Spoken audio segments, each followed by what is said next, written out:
you see any missing links that the House Justice Committee may have to subpoena ad testificandum in order to be able to, para medyo buuin po yung kwento? Like what you were saying about Attorney Kilala, sir. Well, syempre at the level naman po ng committee is just the determination of probable cause. No? So kung masapatan na kami, for example, na even without further testimonies from other personalities, yung issue relating to the misuse of confidential funds is already sufficient enough. No? We don't need to get further testimonies from others. And more importantly, it is not just naman po the testimony of Mr. Madriaga which will competently explain yung misuse po ng confidential funds kasi nga, which is also the developing story today. Yeah. The Use COA COA. Commission proper had already issued a decision with finality on the 2022 confidential fund, no, of the OVP. So talagang pinapasoli na po ito kay Vice President Sara Duterte, sa kanila pong Chief Accountant at sa kanila pong Special Disbursement Officer. And that alone, is that an impeachable offense, sir? Well, I think that constitutes betrayal of public trust. Hindi ba? Kasi yung confidential funds, so talagang very strict ko yung paggamit yan eh.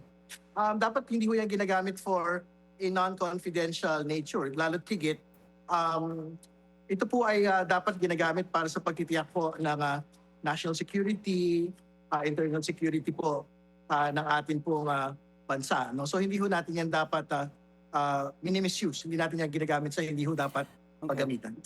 Congressman, I heard that part. In fact, sabi po nga ng COA, denied na yung naging appeal, just for premise for those who might have missed it, regarding the confidential funds of the Vice President last quarter of December, basically December 2022. Nag-appeal po, nagkaroon ng notice of disallowance, tama ho ba? Nag-appeal po si Office of the Vice President, and the COA basically rejected that appeal, confirmed their earlier decision that kailangan ibalik, hindi ho ba, yung 73 million pesos. That's what I heard, sir. So, in the event that, just for the sake of argument, sir, the Office of the Vice President returns that, kasi impeachable pa ba yun? Kasi ipinababalik nga eh, hindi ho ba? So meron pong tawag ba, restitution? Yun yung ginamit na word kanina. Alam po ninyo, those are independent and separate remedies, no? So you are still on the hook to return it while you are still being tried for an impeachable offense, no? So ano ho yan? Hindi ho kailangan pagbanggain yung pong usapin na betrayal public trust and yung order ng Commission on Audit na magsoli po ng pera.